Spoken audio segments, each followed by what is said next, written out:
No, that was just Yeah. help IT desk. days. That was just help desk. I don't even. He No. wasn't part of the university. He just called in because he heard that someone was doing research into extraterrestrial life, and he wanted to talk to them, basically. Hello and welcome to Behind the Screens, IT at ND, the podcast that takes you behind the scenes of the IT solutions consultants at the University of Notre Dame. Here, we explore the challenges they face, the innovative solutions they provide, and the tips and tricks that can help you make the most out of your technology. I'm Deanna, IT support technician with the service desk. And I'm Scooter, Director of Information Technology for the College of Arts and Letters. We're thrilled to have you with us today.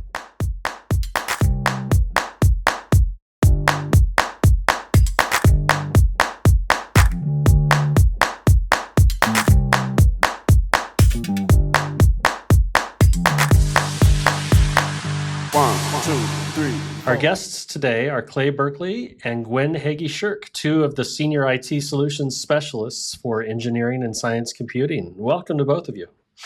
Hello. Thanks. Before we start, could you tell us a little bit about your current role and the journey that brought you here? How long have you been with the university? How and when did you move into your current role? Gwen, why don't you go first? I started at Notre Dame with the Canum Center for Teaching and Learning. Worked there for 2 years and then made a jump over to the OIT help desk. And I was there for 9 years before I got recruited into engineering and science computing. So I've been here for 25 years. Oh, wow. That's a good Nice. stretch. Yeah, sorry, I've been here 27 years. I started directly in the help desk in 1998, worked there for 12 years, and spent the last 15 with engineering and science computing. And I've Wow. known Gwen basically that entire time.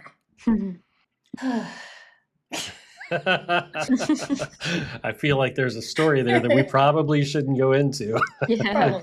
Clay, what have you done? No. Can you describe what your team looks like? We know you're not the only solutions consultants with ESC. Can you talk a little bit more about that? I can go ahead and speak to that. We're roughly divided into two major groups. The CSS, which used to stand for Client Support Services, now stands for what, Gwen? Something that's not. Right. Well, there you go. There are four full times of us, and we're a lot more client facing. We do a lot of the consultations with the faculty, staff, grad students, researchers. And then the other part of our team is DevOps, development and operations, of course. And they manage a lot. They do a lot of server management. They manage the imaging of the teaching spaces, a lot of the video conferencing, many other things too, but those are the ones I can think of off the top of my head.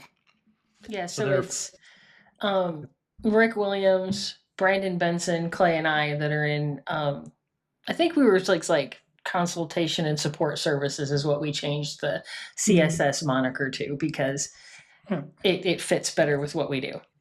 Got it. And then how many folks are over on that DevOps side? It's Lisa Burlingcourt, John Slaughter, Ashley Riddle now, and then Kevin Drew. Okay, so you're evenly split really between the two sides of the house. Now. Yeah, okay. So within the consulting side, within CSS, how do the four of you share your responsibilities and divide up your work? First come, first serve. We go first in, first out.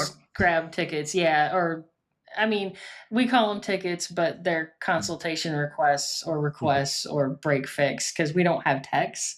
So we do everything from something that might be first level support, but on site, all the way up through, consulting with someone for research data storage and collaboration. So it's a very wide, broad category of stuff that we do. Yeah, sounds like it. So, but among the four of you, you don't consider one of you the expert over here and one the expert over here, and I'm taking the tickets from this group and I'm taking them from that. It's just first in, first out. I mean, it kind of works that way. There are some people that we each have relationships with, so we'll take the tickets from those folks. Yeah. Yeah. We share our, it's possibly true to say that some of us have strengths in one skill and weaknesses in another, but we're always augmenting each other, learning from each other, sharing info with each other. And that's how you keep building up everybody's effectiveness. Yeah. Wonderful. And it's nice that you guys have the help desk background to help, with all those break fix. That's pretty cool. What is the dynamic among faculty, staff, and students? Like, how does your support vary across those groups? From our standpoint, we try to give them all the the same experience, the same good service with everything. The things they need tend to vary. Mhm. A lot of the faculty's needs are either needing help with leading their research or their teaching. Grad students working in that graduate student gulag for their PIs need our help to keep their technology going in their research. And the staff, of course, manage the day-to-day needs of the colleges and the departments. We don't interact a lot with undergrads, but sometimes we do, and obviously that goes to their that support is directed at helping them in their in their career as an undergrad. Mhm. So one question we ask all of the consultants that we bring on here is what I'm going to ask you next. As you know, there have been a lot of efforts here on campus to try to figure out exactly what IT consultancy is. We know from group to group that it varies. That, as Gwen told us a moment ago, that you run the whole gamut all the way from first level tech support all the way up through more complex consulting. Other groups don't have that mix. So what I want to ask you is, what is IT consultancy in your area? What does it look like? It could be somebody brings us the relevant technical portion of a grant and then asks us to help them meet all of the requirements.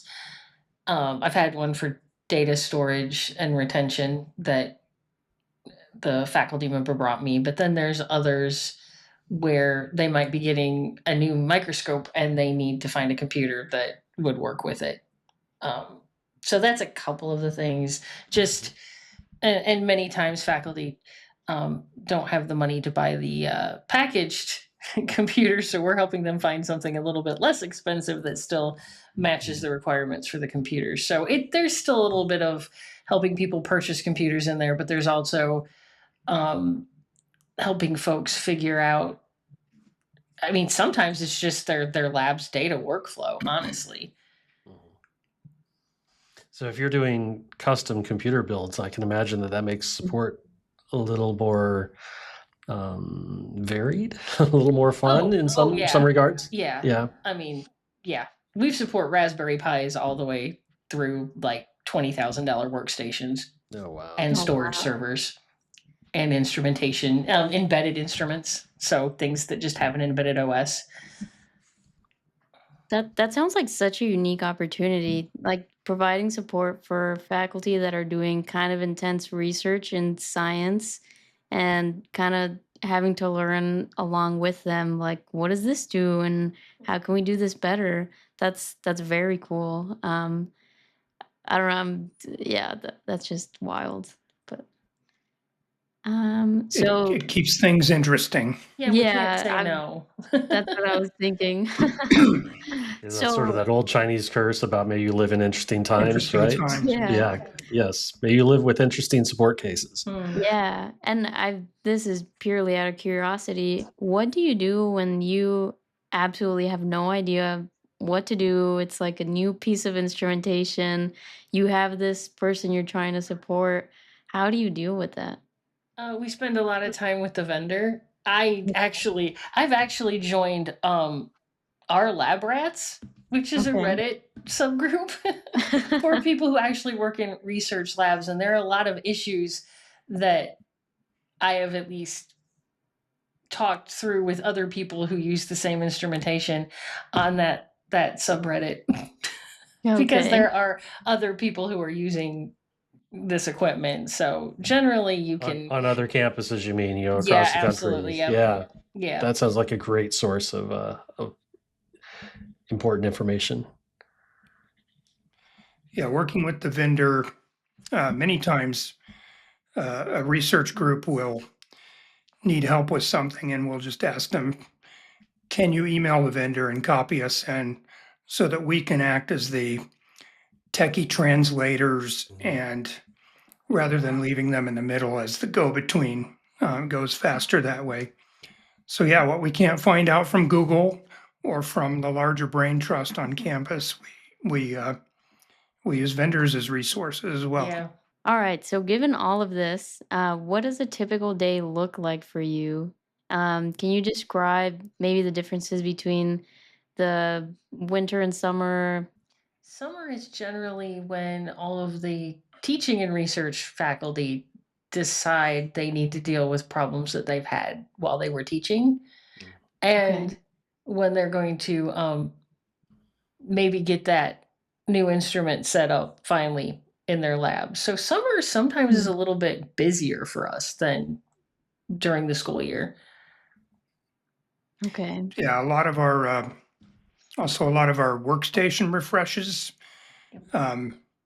happen in the summer, and they're all clustered around there because they don't want to have to bother with it while teaching during the academic year. So Right. we order and set up a lot of equipment, a lot of computers, CWP machines, as well as lab machines.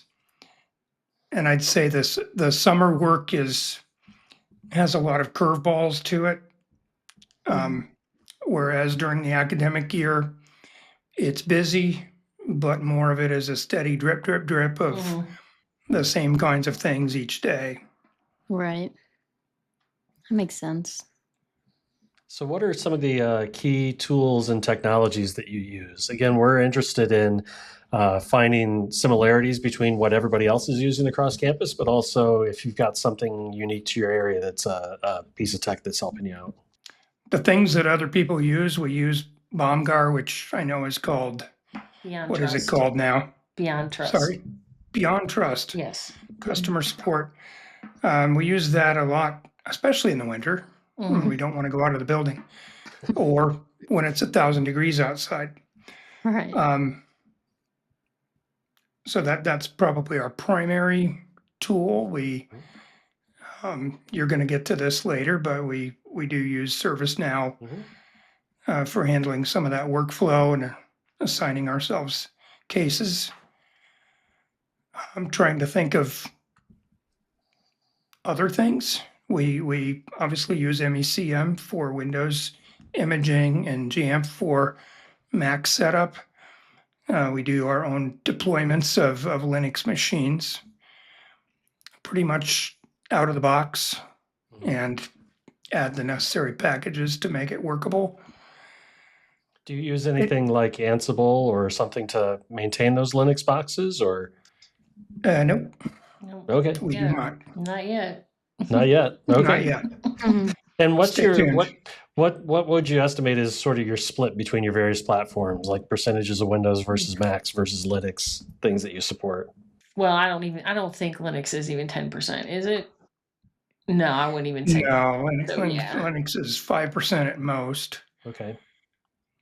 The other being divided up pretty evenly between Mac and Windows.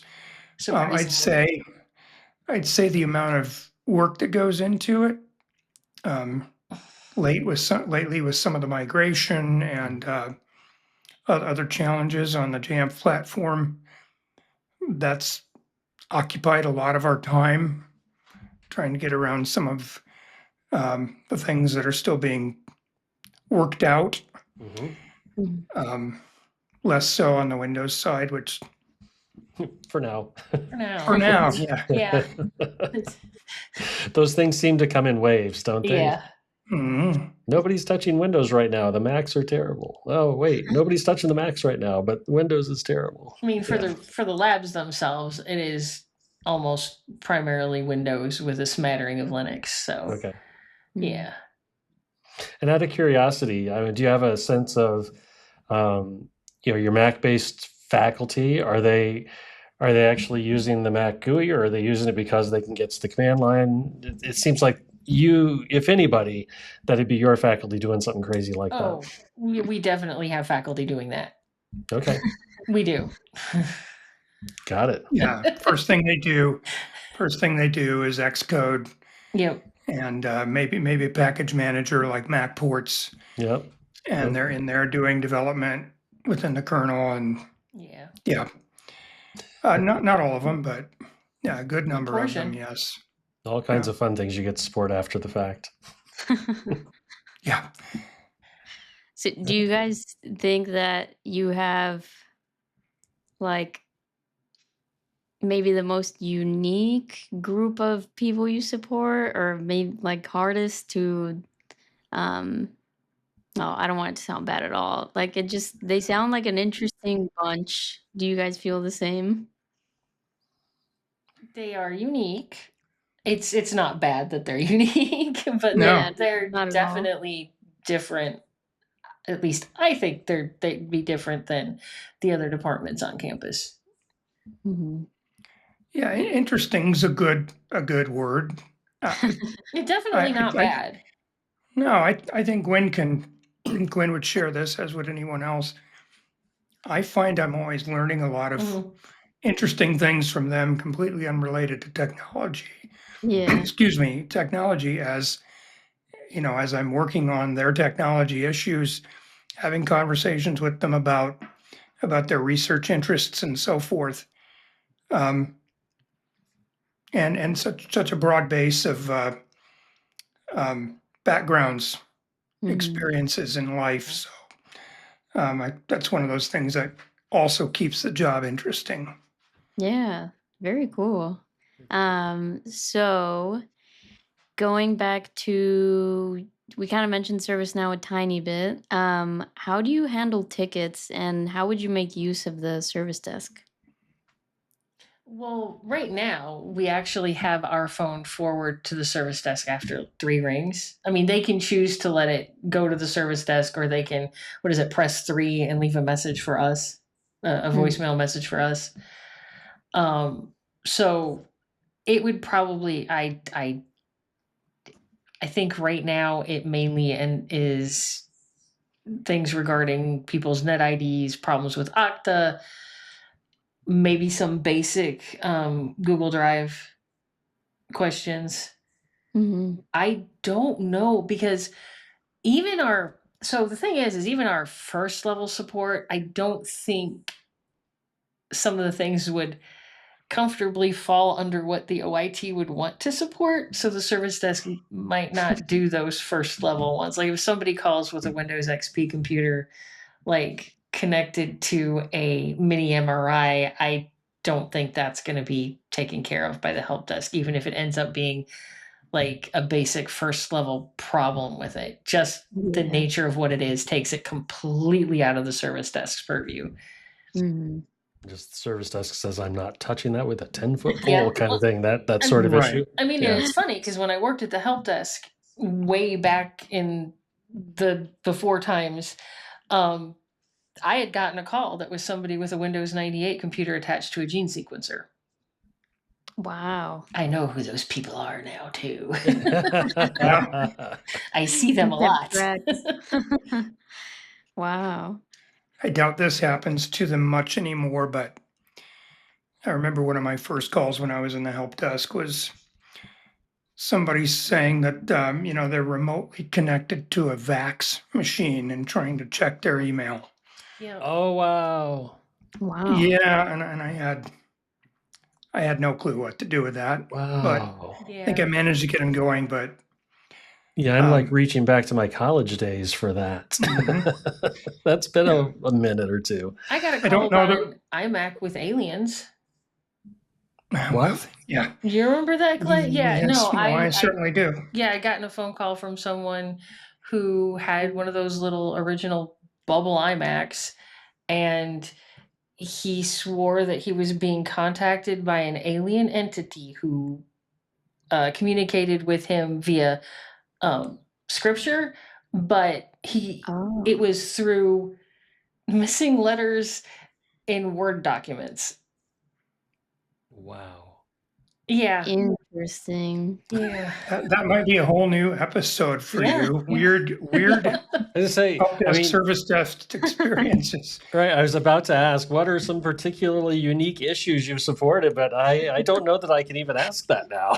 I mean, that kind of takes the cake. That's not even ESC stuff. No, That's that was just Yeah. help IT desk. days. That was just help desk. I don't even. He No. wasn't part of the university. He just called in because he heard that someone was doing research into extraterrestrial life, and he wanted to talk to them, basically. Just But gotta give them some info. We got to Yeah. call Yeah. Mulder and Scully on this. Oh my gosh. yeah.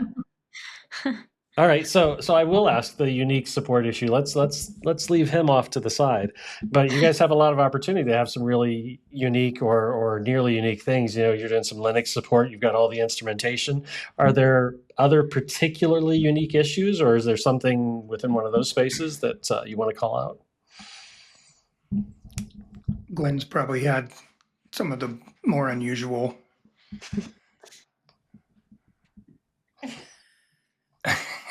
We're trying to think. Yeah. I mean, you've mentioned some of the antique OSs you've worked with now XPs in that batch, and previously Windows 98, and old versions of RHEL or Debian, and Old versions of CentOS. Yeah. Red Hat 5 with CentOS 2 on top of it. That's actually running a mini MRI over in NDIIF, which isn't technically ours, but it's one of the cores. And you said running as in present tense? Crawling. Yeah, no, present tense, absolutely. It is 100%. Wow. Yeah, and it is still being used. There are faculty who swear up and down that's why they came to Notre Dame, is so they could use that instrument. Oh, I thought you were going to say so they could use CentOS 2 on top of RHEL 5. Oh, yeah, that's... No, it's the instrument. That makes a ton of sense. Well, if the instrument, I mean, most of the issue is that if the instrument still functions, there isn't a really good case for upgrading to a newer instrument with a computer that has a newer OS on it. So, and this is one where it doesn't support a newer version. So that's what we're using. I just thought of one also, and this was some years back, but I was contacted by somebody in biology. They have a BSL-3 lab, or did at the time, and they had some webcams in there, and some previous grad student had written a whole thing in Java that allowed them to go to a web page and look at all the cameras and interact with them. And it stopped working. And that grad student had been gone for like 11 years. Oh, no. And they wanted us to get that back up and going. And that was one of those situations where we got the cameras working, but we couldn't get their code working again. So yeah, not an everyday thing, but certainly unsupportable things. Yeah. Unsupportable. Yeah. There's a lot of this stopped working. A grad student set it up for us 15 years ago. Mm-hmm. And that I've had that with an actual vendor supplied instrument where the hard drive on the computer died and I had to set it back up using the manual for them. And I got to the part where it needed to be calibrated, and it's like, I'm not going to be able to do this. So you guys are going to have to do that part. I can set it up hardware and get all the networking and stuff and get all the pieces of it talking to each other, but I'm not going to be able to calibrate it because I don't do the work you guys do. But usually it gets to that point where we're just at the point where we get everything working, and then they have to make sure that it works for their research. Also, out of curiosity, are there like specific I'm thinking more in terms of security and like policies like that. Are there specific guidelines for research things of that nature? On the one hand, it sounds a little bit like a Wild West if you're talking about instruments that only talk with sent to and Well, Yeah. that's not on the network. okay, And that's actually, your mitigating factor. yeah, and in actually in that lab, we got help from some folks in network engineering and set up a little non-routable VLAN, and then Oh, nice. put a modern workstation on both the Notre Dame network and the non-routable VLAN, and that so that people weren't sticking USB sticks into these instrument computers because there isn't virus scan software or anything else for them anymore. So they can't be on the network. You can't stick a USB stick into them. So we just mapped all the drives on this little local network to this workstation, and then people could move their stuff off to Google Drive. So Nice. it made sure that those, two network connections didn't touch each other. And yeah. Yeah. So Very I think we're cool. going to end up doing a lot more of that, honestly. And it would be nice to have a research network that's separate from the business side of the university. Right. Yeah. Is that a wish or do you know something? It's a wish. It is. Okay. It's a wish. Yeah, it's a wish. All right. It's not just an internal wish. I think that there are people outside of ESC wishing Yeah. for that as well. Yep. Yeah. There was a It would glint make- in her eye as she mentioned that, and I thought maybe we were going to drop a bomb or something. That No, it would be great to have that, though. okay, Aspirations, yeah. just checking. And in the realm of wishes and aspirations, what is a recent specific opportunity you've come across or challenge? How'd you guys fare in the? I know you were affected by the tunnel fire over Christmas. Yeah. Yeah. Yeah, well, we spent a few months recovering data. Many times that was not difficult, but we were getting the data off of machines that had been compromised by Steam before they eventually failed, and helped people make insurance claims Yeah. in advance of the stuff failing, because once there's been a Steam invasion, even if it works now, a couple months from now, it might not. Mm-hmm. And that wasn't just hot water steam, that was caustic steam. It was peeling paint off of walls. Yeah, it corroded anything God. ferrous immediately. Wow. So if you guys are way out on the edge in a lot of things, but if someone shadowed you for a day, like what would surprise them the most? I mean, it sounds like they're going to see a lot of different and unique things over there, but what's going to top their list? One of the things that might surprise them, and I don't have a lot of insight into how other groups work, but we really do have a great deal of autonomy when we are supporting our user base. We don't have a high level of micromanagement. So, our days, it kind of have a flow to them. So maybe I don't want to say it's completely unstructured, but coming in every day, you kind of never know where that day is going to take you. You might have a few things set up, but that can be short-circuited in a hurry by something else unexpected. Is that a slip that you'll end up in math? In math, Hurley is Yeah.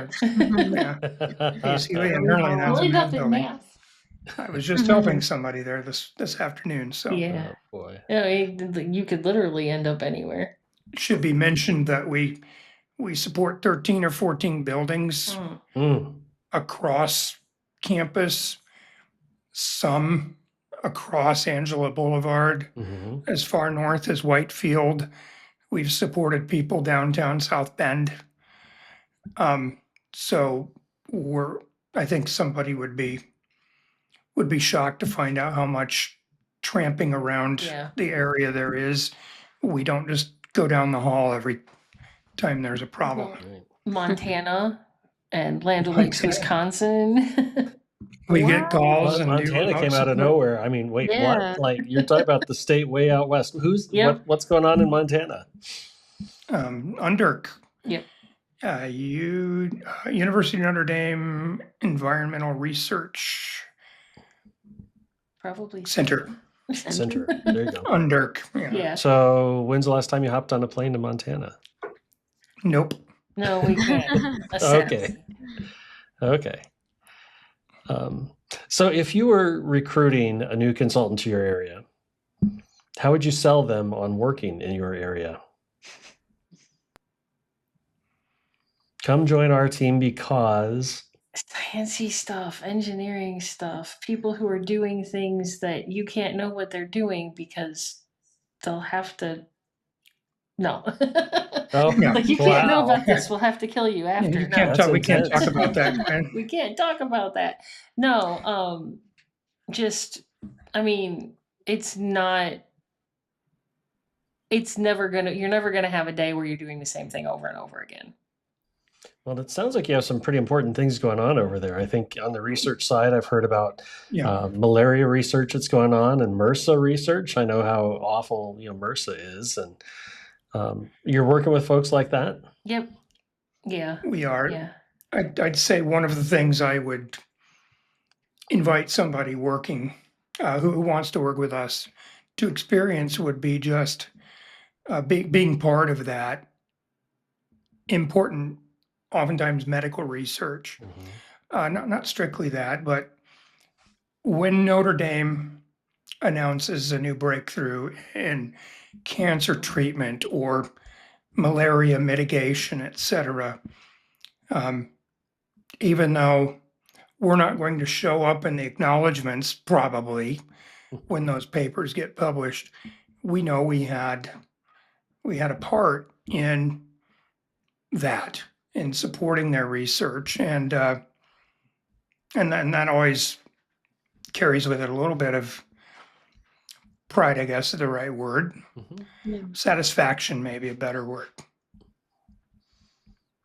That's cool. I mean, that reminds me of it reminds me of the story of, when we were in the moonshot race, back in the 60s, and you ask a janitor, what do you do here? And he said, I'm helping to put a man on the moon, right? It's the same kind of thing. You don't end up with your name in the credits, but the work that you do is invaluable to support the work that they're doing, right? Yep. Yeah. It's very cool to especially directly see when you can be a part of something so much bigger than yourself, and so important to not just maybe that researcher or not just to us as Notre Dame, but I mean that's important to the world, right? Let's mitigate malaria. Oh my gosh, right? That is that is really awesome. Okay, it's time for Consultant Quirks, where we ask our guests a few fun rapid fire questions. Uh-oh. Gwen, what fictional character do you identify most with? So it would have to be someone on Discworld, but probably just some side character that's off in the background doing stuff that's not terribly important. Now, Clay mentioned to us the other day when we were prepping this that we should append this week. I mean, is this a sort of a character of the week for you, or what? No, and it isn't a specific character. I was trying to find one, and it's just like there isn't just one. So, yeah. You're So multitasking. all of the extras in Discworld. Yes. All right. Depending The on secret the day. here, the secret here is that we were given the questions in advance so we could ponder it, and I'm not sure that it makes it easier to answer. We had all that There's a time to think character about named them. that. Ponder. Ponder. Ponder Well, there we go. Simmons. There it is, Clay. You've hit on it. Yeah. You're welcome. And Gwen, if you could swap jobs with anyone for a day, who would that be? Maybe the guy in landscaping who moves entire trees, just drives them across campus. Oh, Oh, that's intriguing. Has anybody ever seen the tree driving down the road on campus? no. I We feel have. like I have. I think I have. Yeah. Not recently. Or somebody You'll do a doing double take. demolition. Oh, Yeah, you can like go and like pay somebody to go to a place and do demolition now. Or Oh, you I can know. like swinging hammers and breaking Yeah. stuff up like as a stress relief. So Yeah, there's rec rooms. That Yeah. Yeah. that would be fun. good stress relief. hmm Should add a few computers, some printers, That's right. especially printers. I say we could replicate was it from The Office or from Office Space? Yeah, with Yeah, it was from Office Space. with the printer. We Yeah. can recreate that scene. PC load letter. Clay, what film would you recommend everyone watch and why? Yeah, I had to think about this a lot because you automatically think, oh, what's your favorite film? Well, Mhm. who can name just one, right? The one that came to mind though was Empire of the Sun. I think it came out in 1991, so it's kind of old, Mm. which sounds weird to say. Say watch yeah. it. Yeah, Ancient Clay. right. If you haven't heard of it, it takes place during World War II, and is Christian Bale's debut film as a feature film actor. He's pretty young in that. He plays a boy that gets separated from his parents in Shanghai when the Japanese take that over, and he ends up in an internment camp. Mm. And it's just an all-around coming-of-age film in harsh settings, and I just find it inspiring because it makes me think of how someone can adapt and grow and do great things under the worst of circumstances. Yeah. On top of that, it has a marvelous score. The cinematography is great. A different film won the Academy Award that year, but this is my favorite from that year. So if you get a chance. Yeah, definitely. It had Spielberg directing it too, if I recall right. It was a Spielberg. Yeah, so should have mentioned that yeah, right out of the gate. a lot of greats right there. Yeah, add it to the list. What is the last TV show that you binge watched? Last thing my wife and I watched on Netflix was Department Q. Mhm. Not sure if anybody's seen it. It's a British detective show in the nice tradition of episodes continuing a story throughout the whole season. So it's like one big 9-hour film in pieces. Yeah, those are really, fun. Yeah. it's really intriguing and kind of dark. Very dark. Another good thing we binge watched not too long ago was this is on HBO Max. It's called The Pit. It's a medical drama with Noah Wyle. Oh yeah. People will remember Noah Wyle from ER, I believe, but and this takes place in an ER, but it is so visceral and so emotional and powerful. It's just really makes you appreciate what doctors and nurses do every day. So, Yeah. I've been wanting to watch that. yeah. We don't have Max, but it caught our eye because we were avid fans of ER back in the days, and Noah Wyle. I mean, he makes the show in a lot of ways. So, so I'm sure we'll find it somewhere sometime. But yeah, You will like it. Yeah. Okay, last one. If you could swap jobs with anyone for a day, who would it be?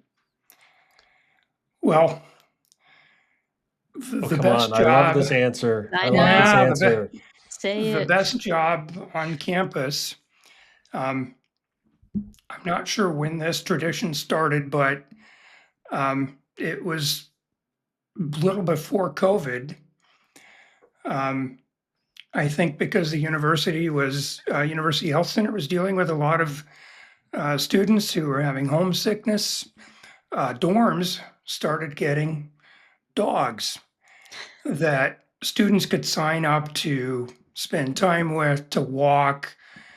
And I'm pretty sure that is the best job on campus because they feed you treats. They scratch your belly. They pat your head. So Everything. you mean actually That seems like the being best the dorm job. dog, right? Being the dorm dog Being is the the dorm dog. best thing. Yeah. That sounds like a good life. We always joke at home about, gosh, don't you want to be the cats? We've got a couple of cats, and that seems to be the life. But that sounds pretty good too. Treats, belly rubs. I'm sign me up. Yeah, everyone needs head pats sometimes. That's right. Attaboys. My boss never says to me, "Good boy," with all that excitement that I think you would get to a dorm dog. Well, great. Let's move forward now with the Did You Know Tech Edition, where we uncover surprising tech facts that you may never know you needed to know. And this is where we will be quizzing the guests and the host and keeping score as we go through, so we can find out who is truly tech savvy and who might need a little bit more screen time. So if you guys recall from before, just a little tally. Scooter, you have 4 points. Deanna, you have 1 point. Yeah. And the guests right now are sitting at 2 points.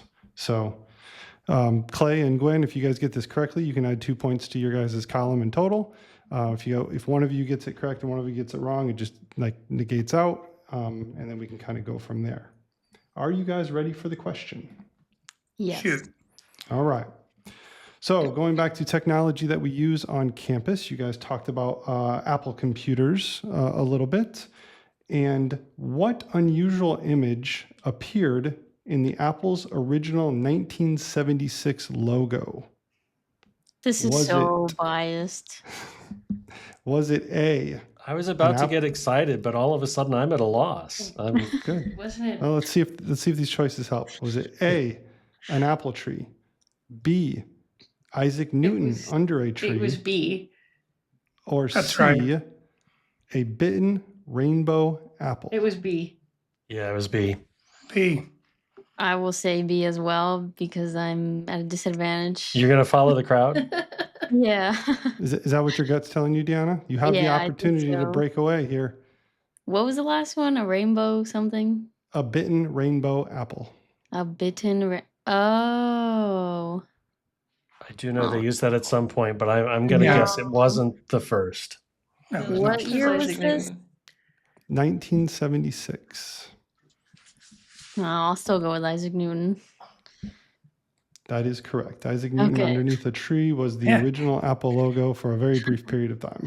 Why were you trying to get her to give the wrong answer, Andy? I was Yeah. just trying to have conversation. Just conversation. Got to be I've confident in been what stuck you're at one doing. point for like 3 weeks. Finally have 2. Finally Yay. have 2. So everybody scores points there. Great job, everybody. Wonderful. So, hey, thank you so much, Clay and Gwen. This has been a wonderful conversation. It's nice to get a peek into what ESC is doing. And we're very glad that we could talk with you today. Yeah, Thanks for thank having us. you. Yeah, thanks. If you've got someone you'd like us to interview, just email those ideas to btspodcast@nd.edu. If there's anything else new, exciting, frustrating, or inspiring happening in your IT consultant world, please share that with us too. We'd love to hear your insights and ideas. Next time, we'll speak with Tracy Weber, Assistant VP for Enterprise Solutions and Delivery, and Jamie Radcliffe, Enterprise CRM Administrator with UIT, about Enterprise CRM. Until then, thank you for listening. Thanks, everyone. Signing off from behind the screens, IT at ND. Stay tech savvy, Notre Dame.